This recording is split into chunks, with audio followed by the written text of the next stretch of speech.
আসসালামু আলাইকুম।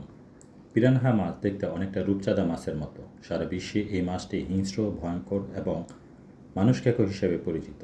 তাই সরকার পিরানহা মাছটিকে ২০০৪ সালে চাষ এবং বিক্রি নিষিদ্ধ করেছেন। তারপরও কিছু অসাধু ব্যবসায়ীরা দেশের বিভিন্ন জেলায় অবৈধভাবে চাষ ও বিক্রি করে আসছে।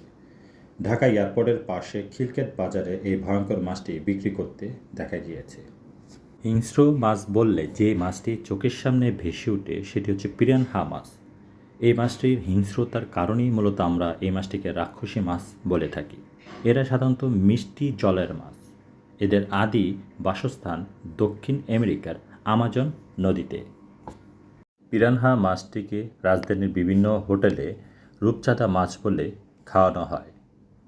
তাই আমরা এই বিষাক্ত মাছটিকে ভালোভাবে চিনব যেন কখনও বাজার থেকে এই বিষাক্ত মাছটি কিনে খেতে না হয়। তাই আমি আপনাদেরকে আন্তরিকভাবে অনুরোধ জানাবো আপনারা যেন অবশ্যই এই ভিডিওটা ভালো করে সবার কাছে শেয়ার করে দেন যেন সবাই আমরা ভালোভাবে চিনতে পারি, জানতে পারি। ধন্যবাদ।